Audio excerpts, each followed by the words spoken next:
तो आपको चिनाब वैली लिए चलते हैं, जहां पर एक ऐसा वाकया पेश आया जिसके बाद इंतजामिया कुछ एहतियाती इकदाम उठा रही है और इंटरनेट खदमात को भी इस इलाके के अंदर इब्तदाई मालूमात के मुताबिक थोड़ा सा कट किया गया है। या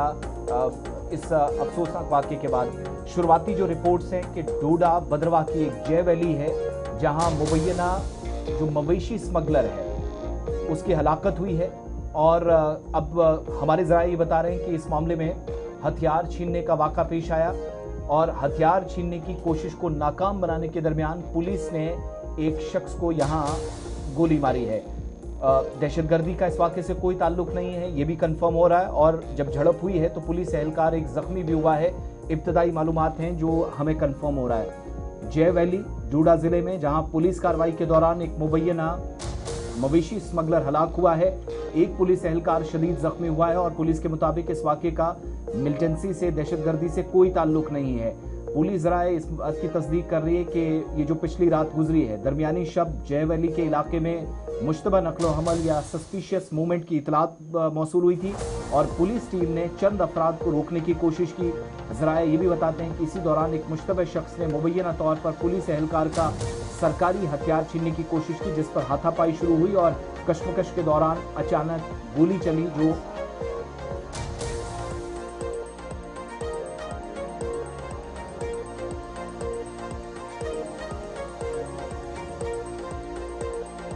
जो शख्स की मौत हुई है उसके बारे में कहा जा रहा है कि आरिफ हुसैन 30 साल इसकी उम्र बताई गई है। मोहम्मद इकबाल ये इसी इलाके का रहने वाला है और इब्तदाई तौर पर CRPF और जम्मू कश्मीर की इजाफी नफरी जो है वो बदरवा से रवाना कर दी गई और बड़े पैमाने पर जय वैली के अंदर कोऑर्डिनेट सर्च ऑपरेशन चलाया गया है। पहली बार इस तरीके से देखने को मिला है कि जहां पर हथियार छीनने की कोशिश की गई हो और इस ज़िम्मन में अब गोली भी चली है। वहां पर हथियार जब छीना झपटी हुई होगी तो उसमें एक नौजवान की मौत हुई है। ये कौन नौजवान है, क्या कुछ मज़ीद डिटेल्स है, सीधे अपने नुमाइंदे अर्जुन ठाकुर के पास चलेंगे। अर्जुन, अपडेट करें जी, क्या कुछ पूरी डिटेल्स है, कितने बजे का यह इंसिडेंट हुआ और अभी क्या कुछ लेटेस्ट अपडेट आपके पास है? जी मैं आपको बता दूं कि रात को 11:30 बजे की घटना है। आपने भी देखा कि सोशल मीडिया पे पहले कुछ और एंगल इस खबर को दिए जा रहे थे, टेरर एंगल भी इसमें देखा जा रहा था, लेकिन अभी जो स्पष्टीकरण पुलिस की तरफ से भी आ रहा है कि 11:30 बजे के दौरान है ये बोविन स्मगलर हो सकते हैं जो वहां पर जाई वैली के अंदर जो है एक SOG की पोस्ट को जो है क्रॉस कर रहे थे और वहां पर रात को जब उनसे रुकने के लिए कहा गया तो वो वहां से भागने लगे उनके मुताबिक और उस दौरान जो है वहां पर गोलीबारी भी हुई, क्योंकि उस समय ऐसा भी बताया जा रहा है कि क्योंकि उस इलाके में जो है आतंकवादी वो कुछ ढूंढने की भी कोशिश लगातार सेना द्वारा या SOG द्वारा की जा रही है। तो इस स्थिति में जो वहां पर गोलीबारी हुई और उस दौरान जो है उसमें से एक शख्स ने जो है बंदूक छीनने की कोशिश की SOG की जवान की और उस छीना झपटी के दौरान जो है गोलीबारी में जो है आरिफ नामक जो युवा है जो 30 वर्ष जिनकी उम्र है उनकी डेथ हो जाती है और 3 से 4 लोग ऐसा भी बताया जा रहा है कि जो वहां से भाग गए उस समय। और उसके बाद जो काफी माहौल गर्मा गया पूरे क्षेत्र के अंदर और आनंद फानंद में जो है सुबह के समय जो है पूरे जिला के अंदर जो है वो इंटरनेट की जो सुविधा है वो फिलहाल बंद कर दी गई और यही मालूमात अभी वहां से आ रही है कि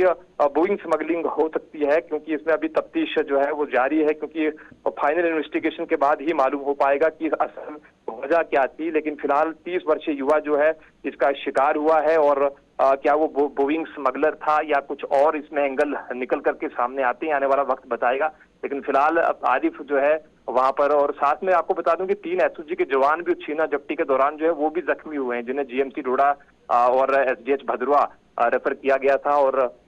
इसके बाद जो है ज्यादा वहां पर जो है मुश्किलातें बनने की संभावना बन गई और उसके बाद ही इंटरनेट की सुविधा को बंद कर दिया गया। और अब यही देखना होगा कि आने वाले घंटों में जो है क्या स्थितियां क्लियर होती हैं। फिलहाल भदरवा टाउन के अंदर जो है कर्फ्यू की सिचुएशन है, CRPF को जो है वो भी लगाया गया है आसपास के क्षेत्र में ताकि कोई अनटूवर्ड इंसिडेंट ना हो, क्योंकि एक यूथ की मौत हुई है। अच्छा, और ये जो युवक की मौत हुई है इसके बारे में क्या कुछ डिटेल्स है, इसका क्या कुछ फीडबैक है, किस इलाके का है, इनके घर वाले क्या कुछ कह रहे हैं? बिल्कुल, ये भद्रा के कुछ चीना इलाका है, वहां का रहने वाला आरिफ और अभी घर वालों की तरफ से, क्योंकि वहां से भी पुष्टिकरण आना बकाया है, क्योंकि आप समझ सकते हैं कि इंटरनेट की सुविधा की वजह से बहुत सारी चीजें जो है ब्लॉक कर दी गई हैं, और अभी किसी का भी वर्डिक्ट जो है वो सामने नहीं आ पा रहा है, ना फैमिली की तरफ से, ना ही बाकी एजेंसीज की तरफ से, जब तक इंटरनेट की सुविधा बहाल नहीं होती। क्योंकि अभी इन्वेस्टिगेशन अंडर इन्वेस्टिगेशन ये मामला है, तो इसलिए कोई भी इस पर ज्यादा बात या टिप्पणी नहीं करना चाहता। तो फिलहाल 30 वर्षीय जवान था। अब मालूम तो इन्वेस्टिगेशन के बाद ही हो पाएगा कि क्या कारण थे, क्या ये सच में बोइंग स्मगलिंग कर रहा था या उनके साथ मिलाउस था या नहीं था। ये चीजें अब अंडर इन्वेस्टिगेशन है, और इसमें कहीं ना कहीं पुलिस जो है उन पर भी जो है इन्वेस्टिगेशन का दायरा बढ़ सकता है, क्योंकि 30 वर्षीय जवान की जो मौत हुई है रात को एसओजी के साथ एक बंदूक छीनने की घटना में, और इसने काफी टेंस सिचुएशन पूरे इलाके के अंदर बना दी, और इसके चलते ही पूरा माहौल जो है अभी पूरे जिला के अंदर जो है गरमाया हुआ है। बहुत शुक्रिया अर्जुन ठाकुर। ये तस्वीरें भी आपके सामने, जिन जख्मी एहलकारों को इलाके में लाया गया है या वापस अस्पताल पहुंचाए गए, 3 एहलकार, अब 1 के बजाय 3, जरा करेक्शन करते चले, कि जख्मी हुए हैं, हमारे नुमाइंदा बता रहे थे। और आरिफ की मौत हुई है। अब आरिफ क्या कर रहा था, किन लोगों के साथ था, ये तो तहकीकाती अमल मुकम्मल होगा, पता चलेगा। मजीद तफसीलात का इसमें इंतजार रहेगा।